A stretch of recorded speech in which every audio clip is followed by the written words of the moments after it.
Olá, gente querida, gente amiga da Pós TV 247. Sim, porque esse é um curso da Pós TV 247 com o canal Paz e Bem. Então, olá, gente amiga, gente querida do canal Paz e Bem. Este curso Textos Sagrados na História acontece originalmente, é uma inspiração do canal Paz e Bem, com ele que está aqui ao meu lado, claro, mas retransmitido para nossa alegria sempre pela TV 247. Texto sagrado na história.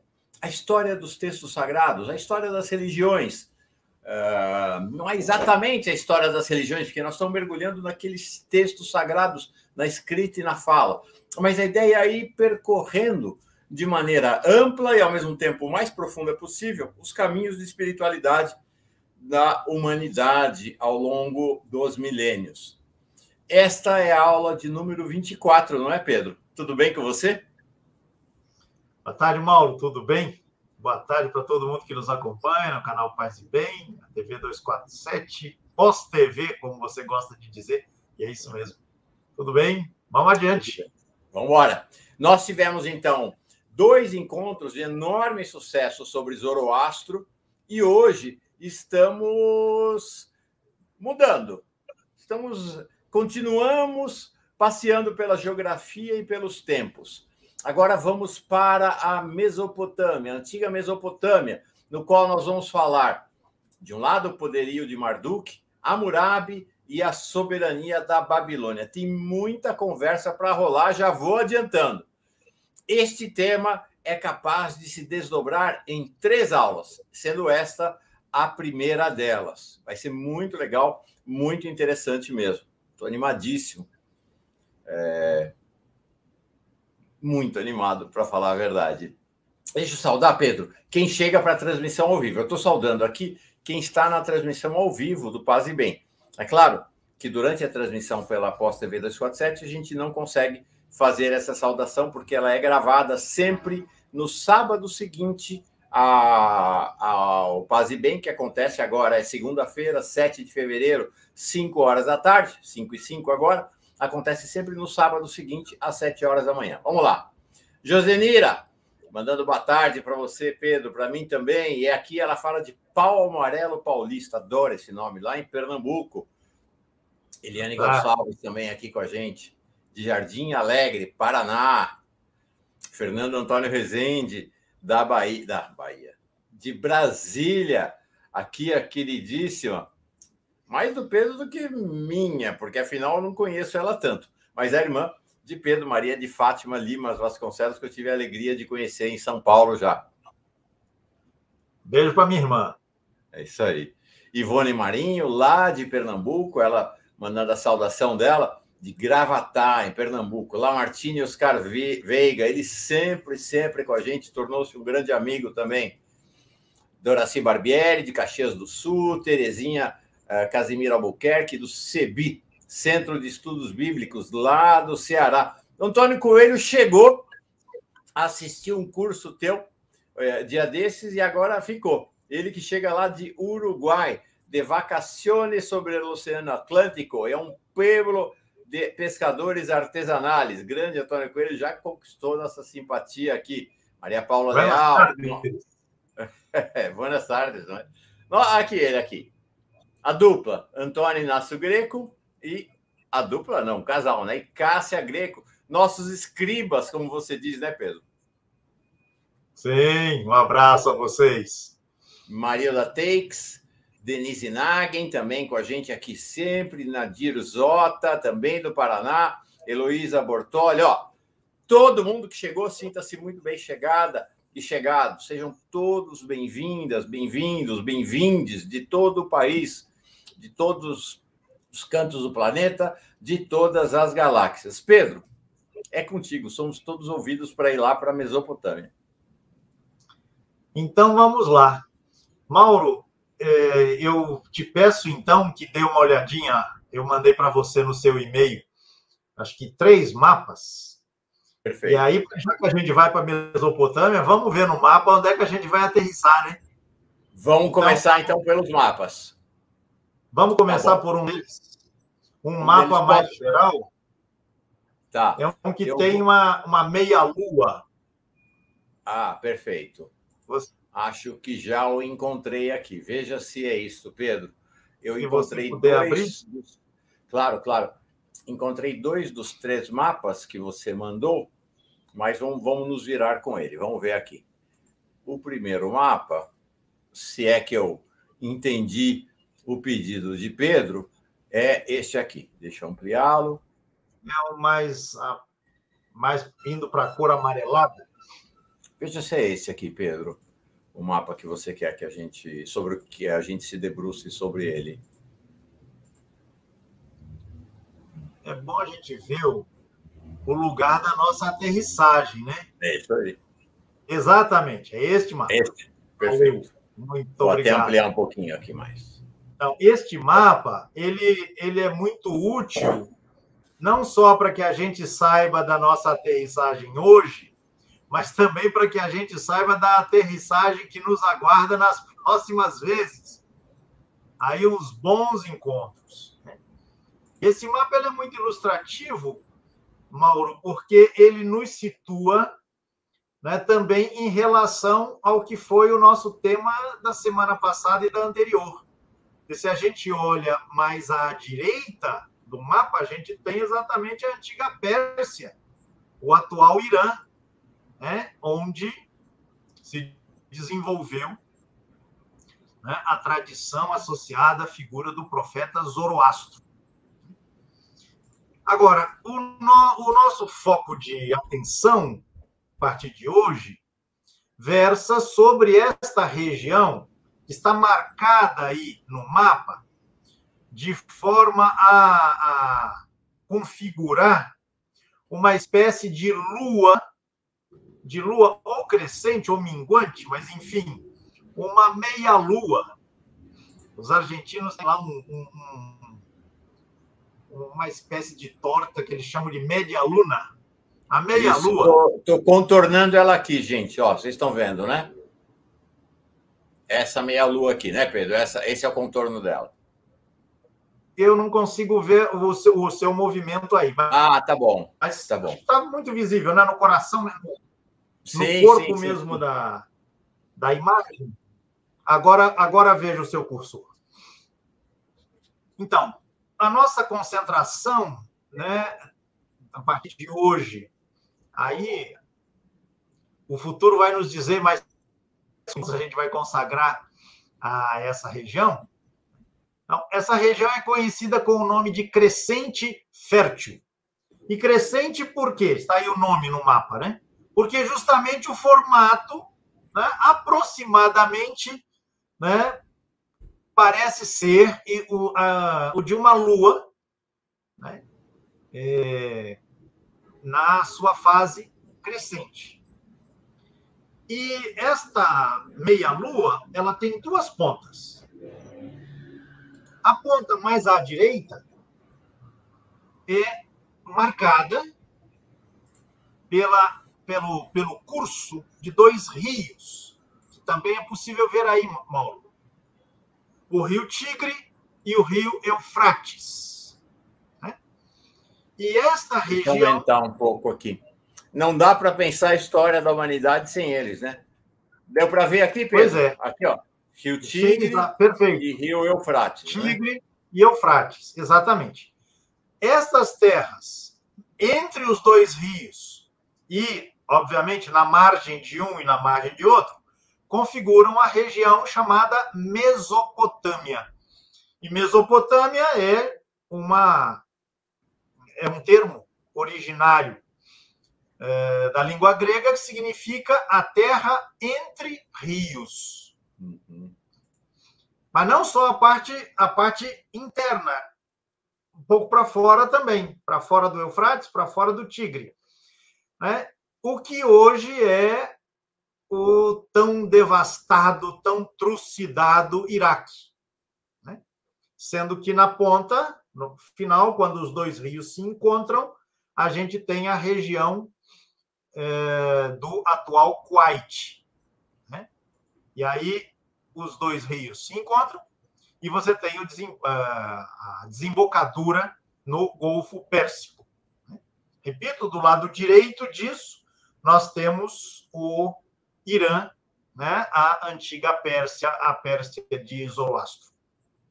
Então, esta é uma ponta da meia-lua, e é sobre ela que a gente vai tratar mais especificamente hoje, e eu imagino nos 2 próximos encontros, ilustrando a produção literária, cultural e a expressão religiosa dessa região nos tempos antigos, né, com 2 obras. Eu já as menciono. Então, este é um lado da meia-lua. Diga. É uma ponta. Não, eu ia te perguntar exatamente, quer dizer, estamos do lado direito da meia-lua, então aqui Pérsia, Iraque, Irã, e do outro lado da meia-lua. Era a pergunta que eu ia te fazer.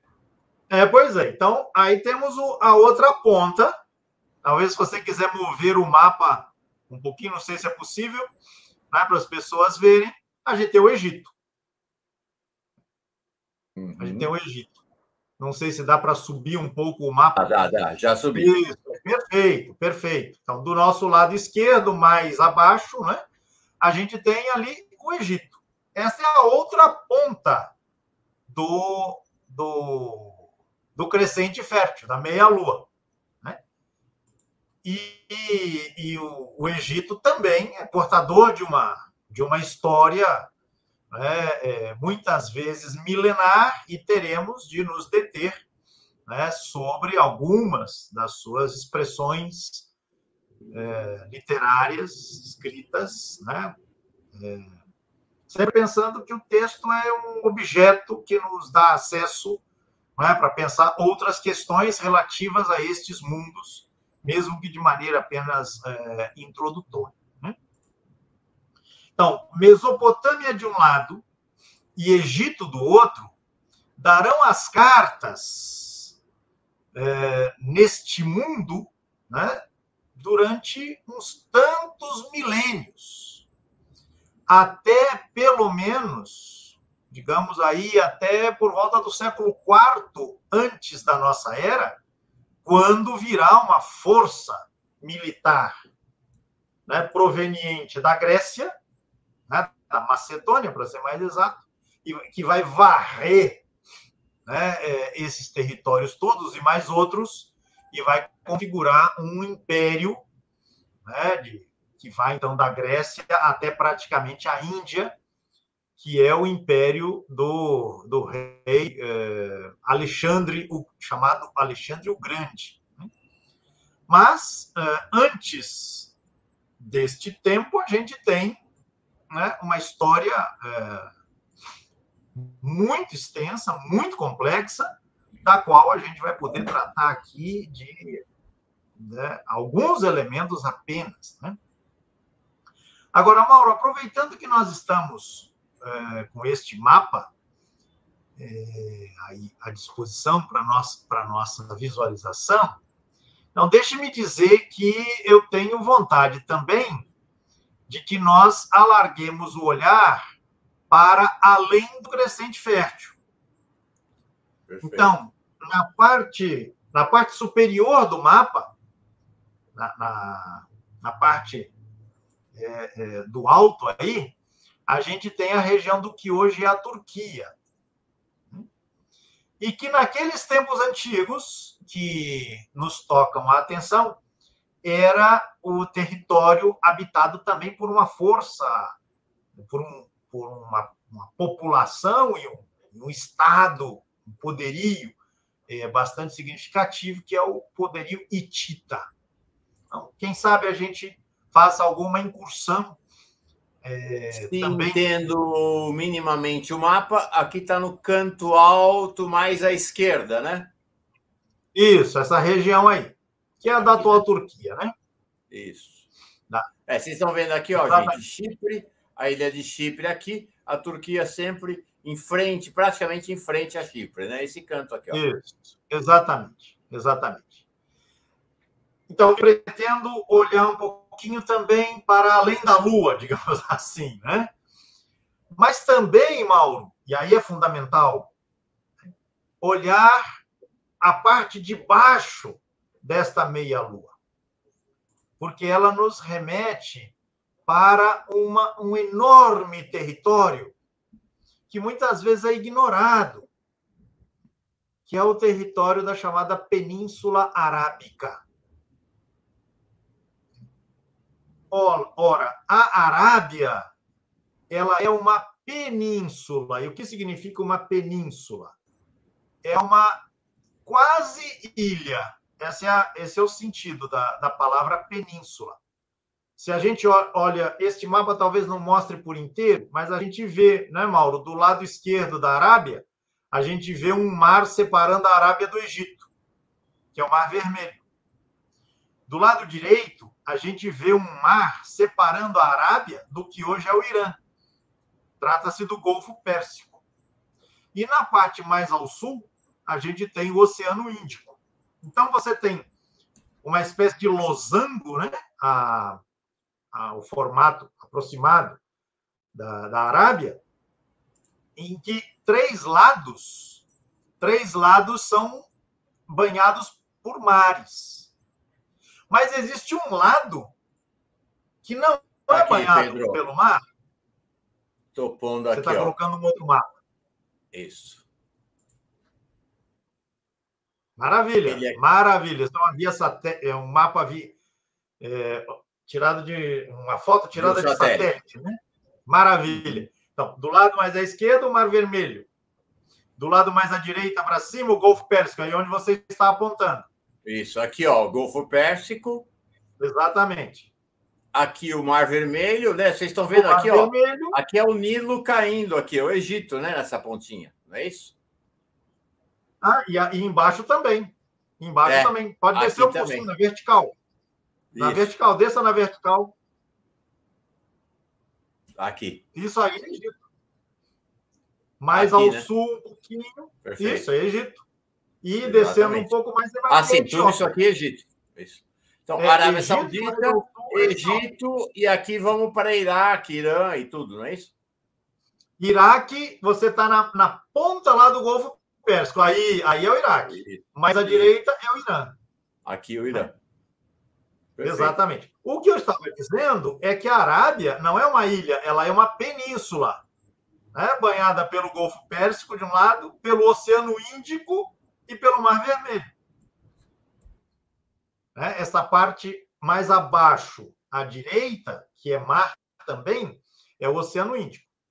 Eu chamo a atenção disso para salientar que a Arábia é parte configurante, constitutiva deste sudoeste asiático. Mas porque ela não faz parte do crescente fértil, ela costuma ser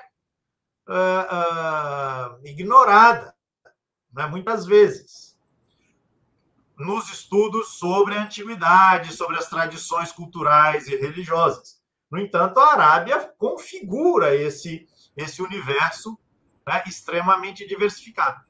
E para os nossos propósitos, a Arábia é absolutamente fundamental, porque do ponto de vista de um mito, de uma visão específica, a Arábia se apresenta, ou é apresentada neste mito, como a pátria de origem de uma tradição cultural e religiosa fundamental, que é o Islã. Arrumei um mapa aqui, Pedro, que acho que fica mais claro ainda, porque ele tem a geografia, ele tem tudo aqui, ó. Tudo que você falou está aqui, né? Pois é. Aí dá para a gente visualizar muito bem, né? Do lado direito do Golfo Pérsico, a gente tem o Irã. Né? Do outro lado do Golfo Pérsico, a gente tem a Arábia, os Emirados Árabes. Né? Você tem um mapa político, aí, né? A Península Arábica dividida em alguns países. Né? Lá no alto do Golfo Pérsico, você tem o Iraque, né, onde desembocam justamente, né, o Tigre e o Eufrates, depois que se encontram. Né? A região da Mesopotâmia, o atual Iraque, e o Egito, mais do lado esquerdo. Mas eu dizia, Mauro, que a Arábia ela tem que ser integrada, pensada de maneira integrada neste mundo do Sudoeste Asiático, Por quê? Porque há uma tradição cultural, religiosa, que se apresenta originária deste mundo árabe, que é o Islã, com o seu texto sagrado, Corão. Quando nós chegarmos ao Corão, a gente vai problematizar um pouco essa origem árabe, tanto de uma coisa quanto de outra, no sentido de a gente pensar as coisas de maneira mais ampla, né? Para além da Arábia, para além do árabe, né? O Corão é filho, é fruto de uma amálgama de tradições que circulam neste mundo todo, que interagem neste mundo todo, né? Mas, enfim, então, teremos que considerar este mundo árabe, né, que não é só deserto, né, como muitas vezes, né, é apresentado. Agora, Mauro, ficou para a gente olhar ainda, se você puder voltar ao primeiro mapa, eu agradeço. Claro. Aquilo que está no meio desta meia-lua. Perfeito. Entre o Egito e a Mesopotâmia, os dois lados da meia-lua, está uma região que dizia meu professor, deve ter sido seu professor também, o saudoso Milton Schwantes. Só, Milton Schwantes, sim. Grande mestre. Grande professor. Ele dizia, é o saco de pancadas entre os poderios da Mesopotâmia e do Egito, que é a região de Canaã, para a gente usar um termo mais geral. A região de Canaã. A região onde você tem a Síria, a Fenícia, a trajetória de Israel, onde está o povo palestino. Então, essa região no meio, aí, exatamente que você está circundando, ela também tem uma enorme importância, né, para a configuração da política, da cultura, da religião. Por quê? Porque você tem intercâmbios de vários tipos ao longo de muitos milênios. Né? E, bem, em termos de textos, e é um elemento que nos dá o norte aqui, o roteiro, né? Você tem aí a escrita da Bíblia, melhor dizendo, das escrituras judaicas. Uhum. A Bíblia já é um termo cristão. A Bíblia judaica, toda, ela é escrita, né, basicamente nesta região em torno, acima, aproveitando este mapa, né, da cidade de Jerusalém, né, Hebrom, mais para cima. Né? Então, não basta para a gente olhar o crescente fértil, olhar as chamadas grandes civilizações do Egito de um lado, da Mesopotâmia de outro. Mas é preciso também olhar as pequenas configurações. E eu pretendo, pelo menos um encontro nosso aqui, consagrá-lo a olhar esta cidade que está mais ao norte dessa região aí, Mauro, que é a cidade de Ugarit. Está anotada aí no mapa. Sim, está aqui, ó. Vocês estão vendo aqui, ó? Exatamente. Alepo, logo acima, é a cidade mais ao norte aqui da Síria. Ugarit também. Alepo é uma região em enorme disputa agora, inclusive, né? Ainda recentemente, sim. Né?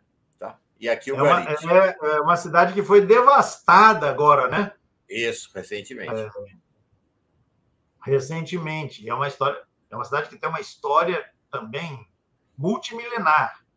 Uhum. Mas o Ugarit tem um acervo textual bastante rico e que começou a ser explorado, estudado, vai fazer 100 anos, a partir de 1929. Nossa, e esse recente. acervo é muito recente. Né? E ele tem uma proximidade não só geográfica, mas em detalhes da cultura, da escrita, das referências religiosas, é um parentesco muito mais próximo com os textos das escrituras judaicas do que os parentescos que a gente vai ver que existem também com os textos produzidos na Mesopotâmia e produzidos no Egito. Então, para pensar desdobramentos textuais, como serão aqueles representados pela escritura judaica, por textos do Novo Testamento que foram escritos também nesta região, né? E os textos que vão formar o Corão.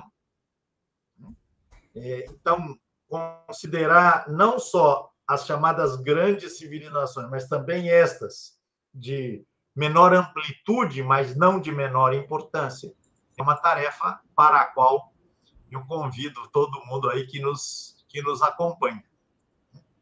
Fica com isso, Mauro, indicada um pouco a agenda aqui dos nossos próximos encontros. Pelo menos mais 2 encontros aí para trabalhar questões relativas à Mesopotâmia. Depois vamos para o Ugarit, até por conta da proximidade geográfica, né? Depois vamos para o Egito. E depois vamos para Canaã. Voltamos para Canaã. E aí chegamos a considerar questões relativas às escrituras judaicas. E outros desdobramentos. Bom, mas aí vai ser outro capítulo, né? Quando chegar lá em Canaã, escrituras judaicas, aí vão abrir outra série de encontros, não é isso? Pois é, vamos ver, né? Porque vamos. Aí tem muita coisa, né? E muita coisa importante, muita coisa que tem repercussão, né, na história e na configuração das heranças culturais, né, que nós recebemos, que nos configuram, e assim por diante. Por enquanto, eu só consigo vislumbrar a nossa agenda para os próximos 2 encontros, que eu imagino trabalhar com as questões relativas à Mesopotâmia. Depois vamos para o Ugarit, depois para o Egito. Depois chegamos em Canaã e a gente vê o que faz. Perfeito. Tá aí. Ok? Tá aí a nossa geografia. Valeu. Pronto. Então vamos para a Mesopotâmia, Mauro. E aí eu lhe mandei outro mapa. Hoje eu vou ficar nessas configurações introdutórias aqui. Né? Mas vamos chegar a um texto. A gente tem que falar de texto também. Sim. Eu lhe mandei mais 2 mapas. Eu não sei qual deles você conseguiu abrir. Se não conseguir abrir o outro, a gente trabalha com esse. Esse é o que chegou para mim. Veja se é o que você queria. Sim, este é um deles. Não me chegou outro, não. Se o outro não chega, não há problema. Não há problema. Vamos trabalhar com ele. Então, deve ter sido algum equívoco da minha parte. Não, foi da minha, com certeza. Que havia anexado e não anexei.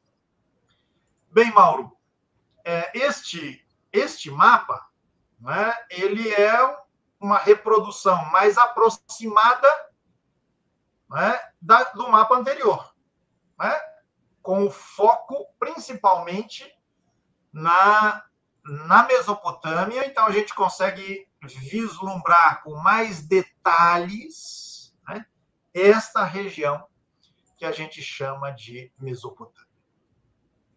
Então, ela é chamada, Mauro, de Mesopotâmia, a gente já disse por quê, a terra entre 2 rios. Entre rios. Mas também as suas adjacências externas, né? Então, o rio Tigre e o rio Eufrates. Né? Estes rios são absolutamente fundamentais para a viabilização da presença humana. Assim como no caso do Egito, Mauro, que também deve a sua existência enquanto, né, um espaço agrupador de gente, de muita gente, a um rio, que é o rio Nilo, também isto ocorre no caso da Mesopotâmia, né, em que você tem esses 2 rios que têm aí 2.000 e tantos quilômetros de extensão cada um. Né? E, por conta disso, os historiadores chamam essas civilizações, tanto da Mesopotâmia quanto do Egito, de civilizações hidráulicas. E esse é um ponto importante a ser guardado. Né?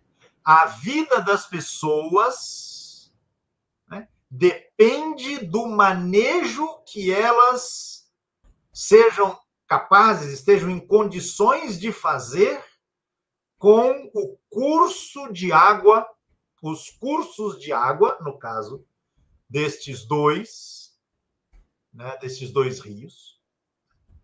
Por quê? Porque elas são culturas, são agrupamentos, são organizações sociais que dependem em absoluto destes abundantes, desses caudalosos cursos de água. Mauro, no caso do Tigre e do Eufrates, a gente tem uma situação muito peculiar que resulta da combinação de dois fatores. Primeiro, as regiões no entorno do rio, se você se afasta um pouco da margem do rio, dos rios, o que é que você tem? Deserto. Deserto. Não foi à toa que em 1990, eu sei que você era novo, Mauro, eu já não era. E o nosso povo aqui, ninguém vai se lembrar disso. Mas quando o governo estadunidense lançou a primeira onda de agressão ao Iraque, a chamada Primeira Guerra do Golfo, eles chamaram essa operação de Tempestade no Deserto. Tá certo? Tempestade no Deserto. Portanto, Mauro, trata-se de uma região que efetivamente depende desses rios, porque esses rios cortam uma região radicalmente desértica, em que o calor é muito grande. Mas você tem momentos de chuva. E aí o fenômeno que se combina, e esse era o outro elemento que eu queria mencionar, Mauro, é o seguinte: quando chove, dá enchente. E quando não chove, também. E alguém pode me perguntar, mas como? Como assim? Como assim? Pois é. Quando não chove, Mauro, quando não é o tempo de chuva, você tem temperaturas altíssimas na região que fazem derreter e despencar as montanhas geladas de onde vêm estes dois rios. Então você tem como que avalanches com esta água que desce a toda velocidade, com pedras de gelo que se arrebentam destas montanhas que estão lá no alto, lá na origem desses rios. De sorte que o curso das águas é sempre imprevisível quanto à sua velocidade, quanto à sua intensidade, quanto à sua força capaz de arrastar tudo que vem pela frente. E aí você tem aquela situação, né, Mauro? Se correr, o bicho pega, se ficar, o bicho come. Se você corre do rio, você chega no deserto, você não tem o que fazer. Não tem como sobreviver.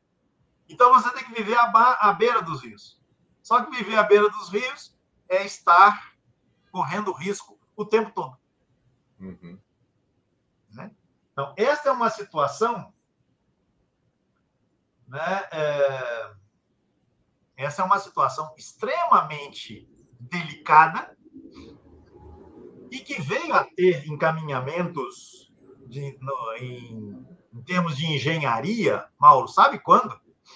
Na época em que governou um fulano, do qual eu não sei se você ouviu falar alguma coisa, um fulano chamado Saddam Hussein. Uhum.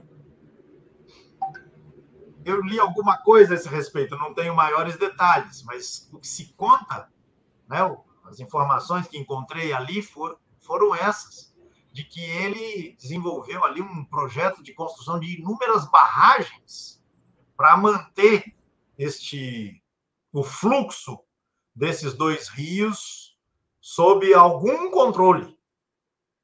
Mas isso é coisa de algumas décadas atrás, né?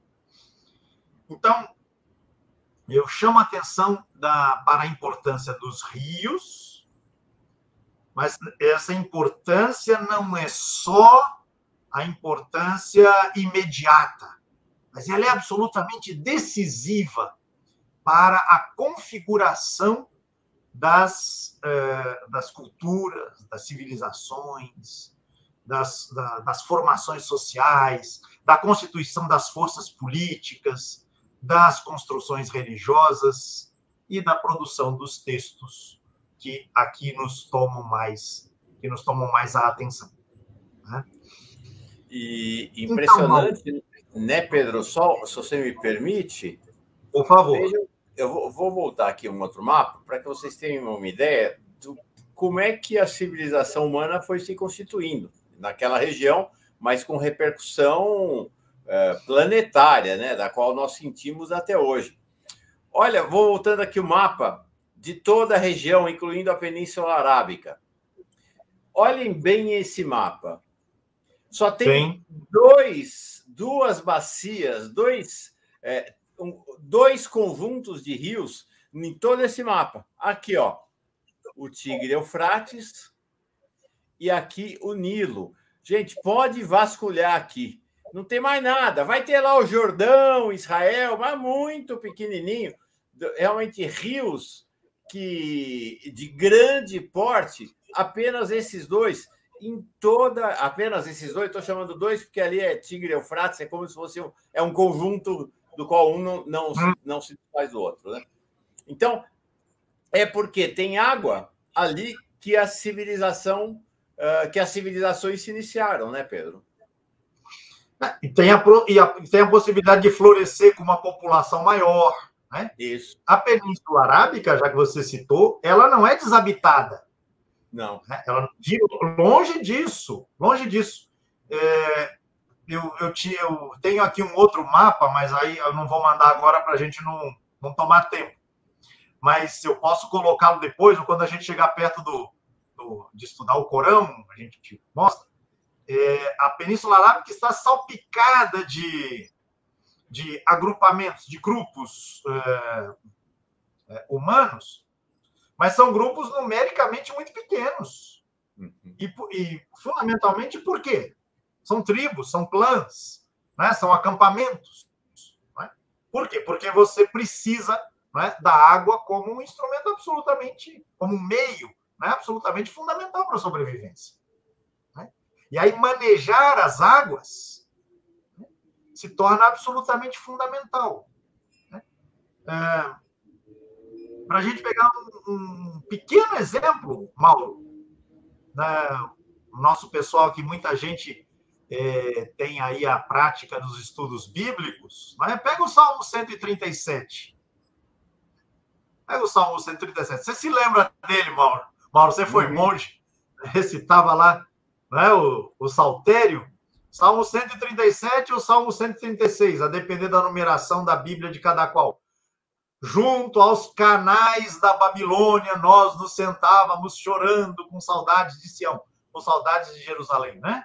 Então, uma parte lá do povo judeu, que num certo momento da história, né, foi deportada para a Babilônia, e ela era colocada na beira de um canal. E aí nós estamos falando dos canais de irrigação, né, que essas culturas tiveram de desenvolver. Né? Então, criar canais para puxar a água, né, para cursos secundários, e com isso poder irrigar um pouco mais de terreno para poder plantar, para poder, enfim, cultivar aquilo que era necessário para a vida. Né? O profeta Ezequiel, né, ele diz também, ele é um dos exilados, né, e ele diz que ele foi colocado num acampamento às margens de um riachozinho, Cobar, né, ali na região da Babilônia. Então, esse elemento é um elemento importante, Mauro. Muito importante. E a gente vai encontrar esse tema da água, do controle das águas, o tema do dilúvio. Este tema que está no texto bíblico. Este tema só está na Bíblia porque o povo, a partir do qual os escritos da Escritura, desculpe a redundância, os escritos do texto sagrado judeu foram escritos porque uma parte do povo judeu esteve na Babilônia, conheceu as tradições, conheceu as práticas religiosas, conheceu os mitos babilônicos. E entre eles se contavam histórias de dilúvio muito antes que pudesse ser escrita a história conhecida de todo mundo que nos acompanha aqui, que é a história de Noé e a sua arca. Bem, justamente um dos textos que eu pretendo comentar aqui com vocês, imagino que daqui a 2 encontros, se a agenda não se prolongar muito, né, Mauro? Uhum. É justamente um poema que descreve a jornada de um fulano que conseguiu vencer as agruras de um dilúvio. Enfim, esse texto certamente serviu de inspiração para a escrita do texto do dilúvio, né, da Arca de Noé, etc, etc. Bem, Mauro, mas voltamos ao mapa, né? Eu não sei se ele tem... Ele não tem uma legendazinha na parte mais abaixo? Deixa eu ver. Eu gostaria de mostrar para o pessoal. Sim. Isso. Então, essa legenda ela não está completa, mas ela é suficiente para aquilo que eu quero salientar, Mauro. Que é o seguinte, ao contrário do que a gente tem no caso do Egito, em que, num certo momento, se constituiu um Estado, uma estrutura política, né, uma superestrutura, né, que se impôs sobre a vida do povo e perdurou com idas e vindas, altos e baixos, durante praticamente 3.000 anos. Isso é o Egito. No caso da Mesopotâmia, a gente tem uma oscilação no controle deste território por várias forças sediadas em cidades distintas. Então, a legenda aí deste mapa nos mostra nessa parte do texto nessa parte do mapa, perdão, mais cor de salmão, parece uma cor de salmão, ali um domínio da Suméria, né, no 3º milênio antes da nossa era. São todas datas aproximadas, né? Apenas para a gente ter aqui uma referência. A gente tem também, na primeira metade do 2º milênio antes da nossa era, veja aí, Mauro, veja aí, tá na legenda, o Império Babilônico. O Império Babilônico, que domina uma região muito mais extensa, essa região do mapa desse verde aí, eu não sei caracterizar esse verde, que não é o verde mais claro e o verde mais expandido, né? É este verde no entorno desta parte mais cor de salmão. Este império, Mauro, ele é extremamente importante na medida em que ele nos situa, né, diante da figura que, inclusive, intitula o nosso encontro de hoje, ou está no título do nosso encontro de hoje, que é a figura do rei da Babilônia, chamado Hammurabi. Né? Então, Hammurabi era o rei de um império cuja sede era a Babilônia. A cidade está indicada aí no aí no mapa, né? E ele viveu ali por volta de 1700 antes da nossa era, e a ele, né, é atribuída a constituição, a confecção, né, de um código de leis, né, que leva justamente o nome, né, de o Código de Hammurabi. Eu quero depois comentar com vocês, né, já já vamos fazer isso, a introdução desse código, o trecho que abre um código de leis, código esse, né, também no qual se encontram referências, né, que repercutirão na constituição de leis, de prescrições que estão lá nas escrituras judaicas. Bem, Mauro, este Império Babilônico caiu, depois veio o Império Olha, Assírio. Pedro, olha que maravilha, me deu uma dica aqui o HC Coelho, dizendo, pô, essa seta sua do mouse aí é quase invisível. Aumenta ela. Eu não sabia que dava para aumentar, fui lá nas configurações. Olha que maravilha aqui, gente. Isso aqui é uma seta boa, não é não? Melhorou. Melhorou bem. Agora, quando o Pedro falar, eu já vou indicar aqui, ó. Todo mundo vai poder ver. Adorei. Amanhã deve estar a Babilônia. É isso aí. Adorei. Pois é. Então, esse império, Mauro, depois ele decai, enfim, você vai ter já no século VIII, antes da nossa era, o Império Assírio, depois você tem o novo Império Babilônico, que é o império de outro rei muito conhecido, né, que é Nabucodonosor, né? Apenas algumas referências aí para o nosso pessoal se situar. Mas eu quero, no tempinho que a gente tem hoje, justamente comentar com vocês esta expressão escrita representada pelo Código de Hammurabi. Então, o Código de Hammurabi, Mauro, ele foi descoberto, deixa eu encontrar aqui a informação mais exata, para eu não falar bobagem. Deixa eu abrir meu arquivo aqui. Como diz um colega meu, para eu não falar mais bobagem do que eu já costumo falar. Então, o Código de Hammurabi, ele foi descoberto muito recentemente também.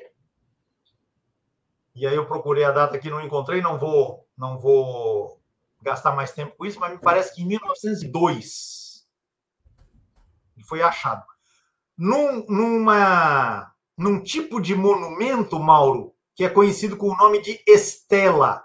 Trata-se de uma coluna bastante comprida, são mais de 2 metros de altura.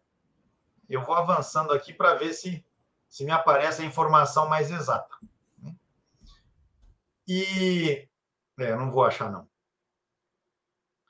Estou tentando. E logo veio, né, a curiosidade e a surpresa, como a gente já falou em outros casos, né, por conta do parentesco, né, com a literatura mais conhecida da região, que era justamente a literatura que compõe o texto sagrado judeu. Diga aí. Pedro, estou lendo aqui que foi encontrado por uma expedição francesa em 1901, na região da antiga Mesopotâmia, correspondente à cidade de Susa, atual Irã.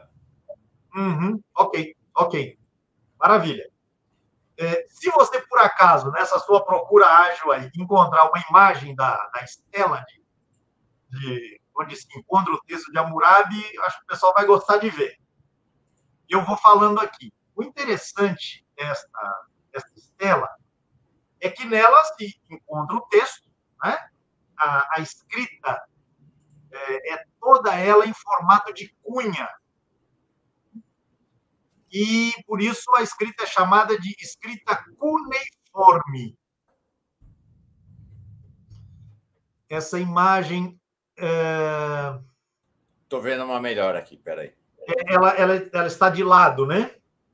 Estou vendo uma melhor, peraí. Se houver uma imagem de frente, o pessoal vai gostar de ver, porque justamente você tem uma imagem que ilustra, que visualiza ou torna visível aquilo que é absolutamente fundamental. Fundamental no sentido básico mesmo da palavra, de fundamento.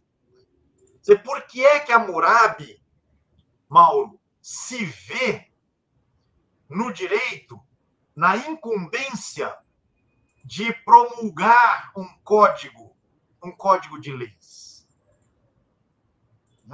Um código que deve servir de referência para a vida social. Aí, essas duas imagens juntas são maravilhosas. Por quê? Porque você tem a estela com a imagem, né, no alto, e é sobre essa imagem que eu quero tecer minhas considerações, e do lado você tem uma ilustração e uma parte do texto, né? E aí dá para o pessoal visualizar o formato dos sinais gráficos, né? Basicamente são linhas ou cunhas, né? Quer dizer, a direita é a própria estela, a esquerda, a imagem dela ampliada, não é isso? É, numa parte dela, né? Isso. Então, Mauro, o que é que você tem ali? Você tem sentado no trono, vamos focar na imagem, né? Você tem no trono, sentado, o rei.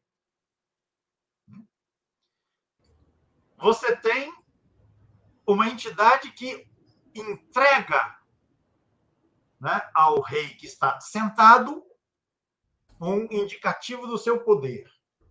E no alto, não sei se dá para ver, se dá para o pessoal visualizar, né? Você tem a imagem do sol. Então, por que é que o rei pode promulgar um código de leis? Assim ele se apresenta, ele pode. Eu tenho a desconfiança, Mauro, de que não só ele pôde, mas ele precisou fazê-lo. A gente pode depois se perguntar um pouquinho por que isso. Não vou comentar agora. Isso, a imagem aí está perfeita. O Hammurabi recebe o poder da divindade, né? E isso está no alto da estela. É isso que sacramenta, que confirma, que o falecido Frei Gorgulho diria, cimenta, né, a consistência desse código, dá autoridade a esse código.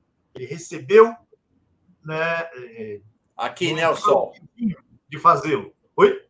Aqui o sol, né? Onde eu estou. Exatamente, exatamente. Bem,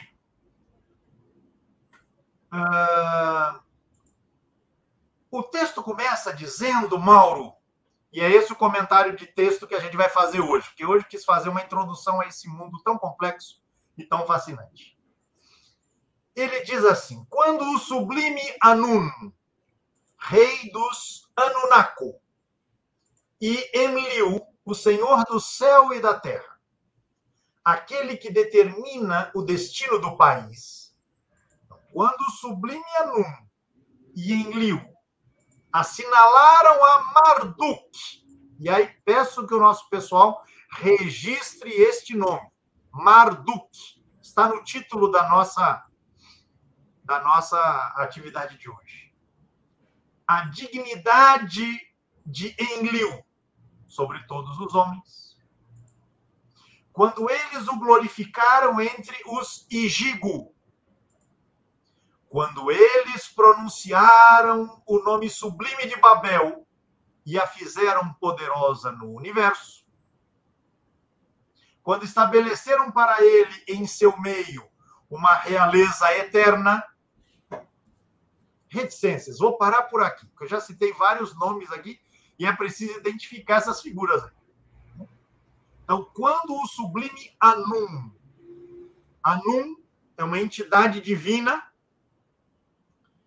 né, masculina, o senhor, o rei dos Anunnaki. Anunnaki é uma expressão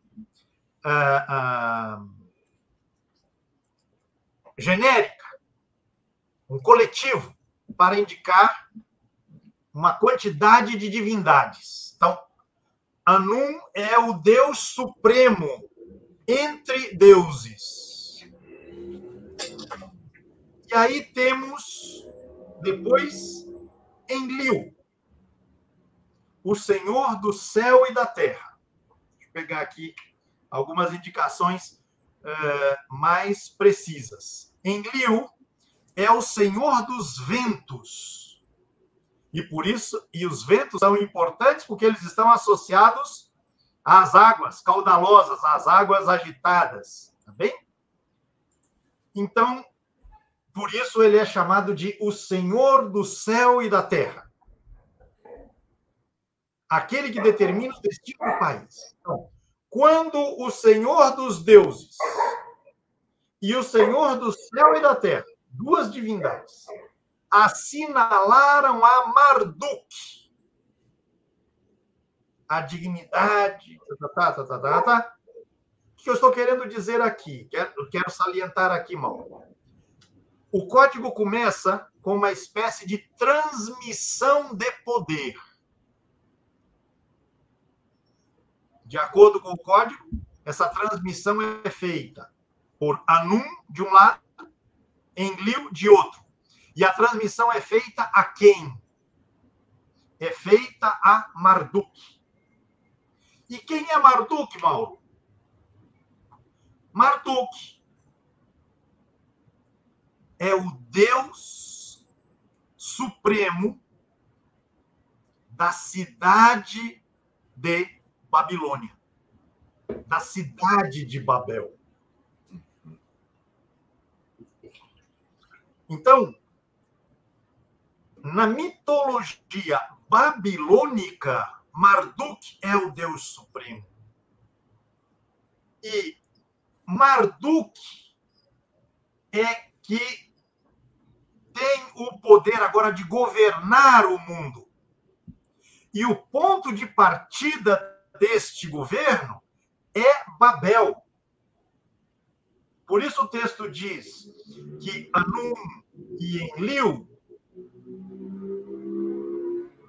eles o glorificaram Marduk entre os Igigu, que é uma outra expressão para dizer de um coletivo de divindades. Então, são os deuses supremos Anum e Enlil que elevam a dignidade de Marduk.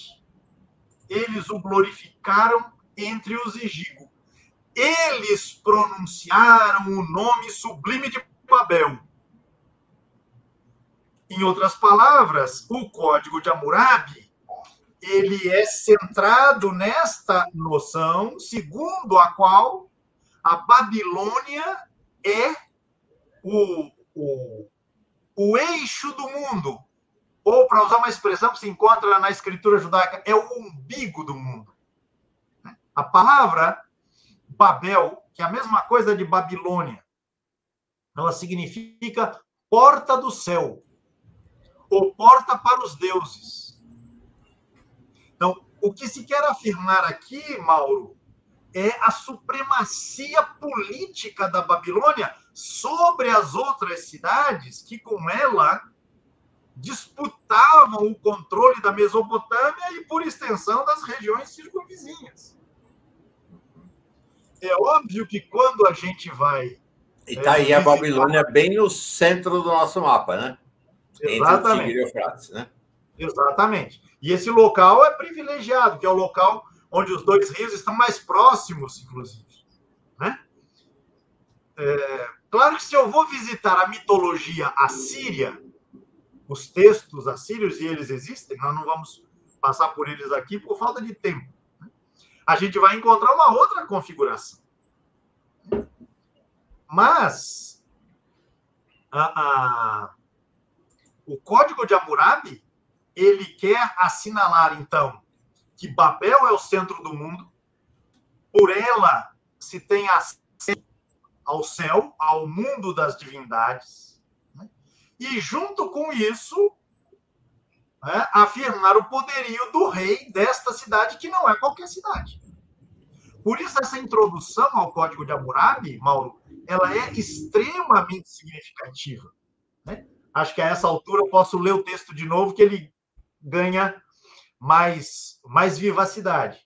Quando o sublime Anum, rei dos Anunnaki, e Enlil, senhor do céu e da terra, aquele que determina o destino do país, assinalaram a Marduk, filho primogênito de Ea, a dignidade de Enlil sobre todos os homens. Então, Marduk é o Deus supremo, né? Quando eles, os dois, o glorificaram Marduk entre os Igigo, quando eles pronunciaram o nome sublime de Babel e a fizeram poderosa no universo, quando estabeleceram para ele em seu meio uma realeza eterna, para ele, Marduk, estabeleceram para ele em seu meio uma realeza eterna, cujos fundamentos são firmes como o céu e a terra, naquele dia, olha, mal, Anum e Enlil, os dois deuses ancestrais, né, que transmitiram o poder a Marduk, naquele dia, Anum e Enlil pronunciaram o meu nome para alegrar os homens. Nome de quem? Hammurabi, o príncipe piedoso, temente a Deus, para fazer surgir justiça na terra, para eliminar o mal e o perverso, para que o forte não oprima o fraco, para etc, etc, etc. Então, você tem aqui, Mauro, uma dinâmica que vem desde os deuses ancestrais, e este movimento chega até Marduk. Mas a supremacia de Marduk entre as divindades tem seu correspondente aqui na Terra, na cidade centro do universo, que é Babel, e a soberania do seu rei, que é Hammurabi.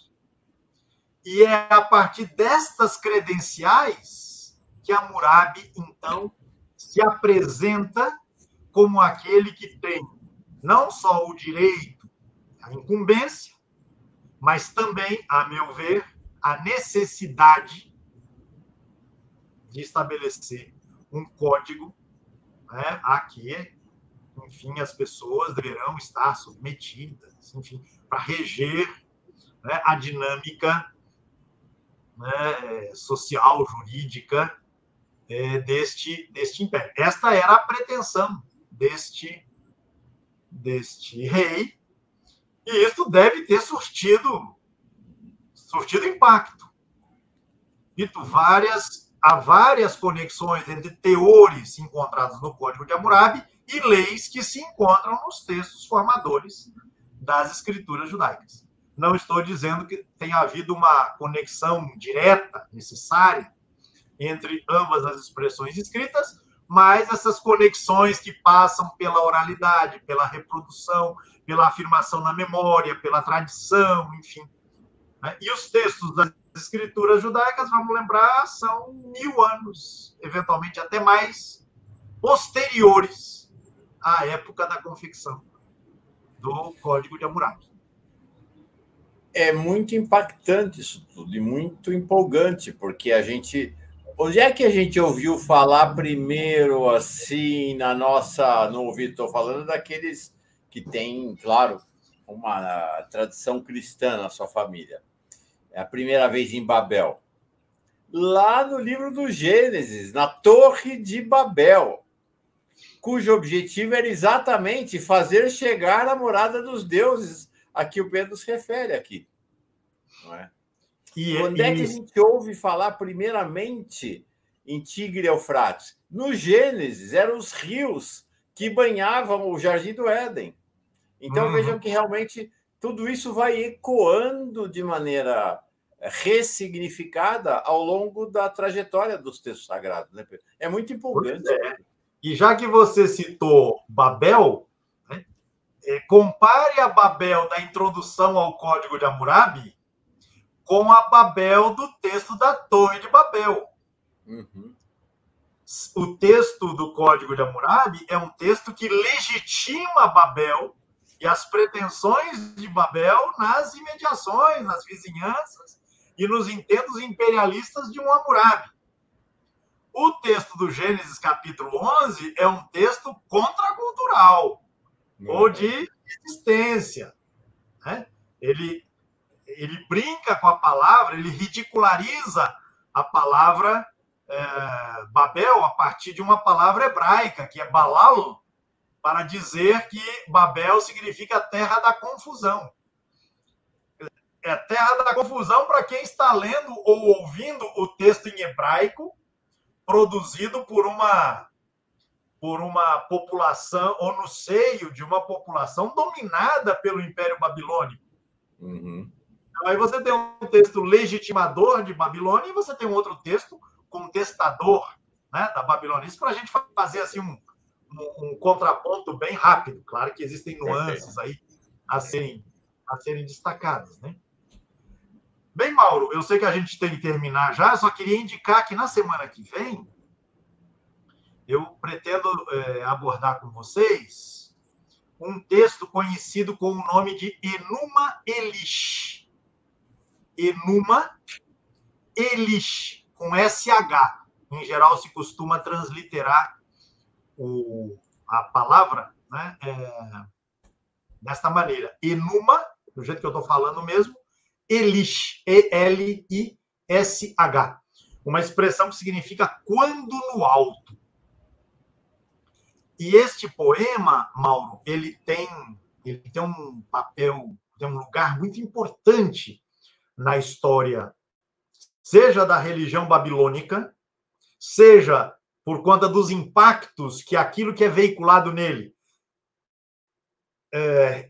tem como repercussão em outras expressões culturais, por exemplo, mais uma vez, a escritura judaica. Agora, este texto é mais um daqueles que afirmam, né, que querem consolidar o lugar da Babilônia como o centro do universo, né, como a porta para o céu, a porta para os deuses. Né?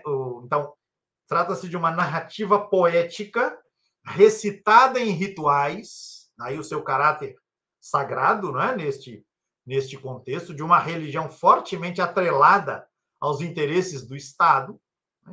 Né? E este poema nos reserva muitas surpresas. Mas o foco, o seu intento, sua pretensão é justamente a de afirmar este lugar central, né, com que Babilônia pretendia apresentar-se e justificar, né, os seus intentos imperialistas para a Mesopotâmia e para além, né, como vai acontecer na época de Nabucodonosor, por exemplo, já 1.000 anos depois de 1.200 anos, 1.100 anos depois de Hammurabi. Microfone. Perdão, está aqui embaixo, então. Opa, Isso. Aqui. Enuma Elish está aí o nosso texto. Tá? O texto da próxima aula. É isso aí. É isso, né, Pedro? Uma traduçãozinha a esse mundo. Adorei. Gostei demais. Acho que vai ser já está sendo, né, uma jornada e tanto. Valeu. Gente querida, gente amiga, aqui do canal Paz e Bem, da Pós TV 247. Esta foi a aula de número 24 do curso Texto Sagrado na História. E com ela, nós adentramos, então, nesse universo maravilhoso e cheio de descobertas para nós da Mesopotâmia. Maravilha. Obrigado pela aula de hoje, Pedro. Sou eu quem agradece, Mauro. Um grande abraço para você, para quem nos acompanha, que tenhamos uma boa semana. Enfim, saúde e disposição para ampliar os horizontes do nosso país em vistas a dias melhores. Grande abraço. Paz e bem. Boa semana para quem é de segunda, bom fim de semana para quem é de sábado. Paz e bem.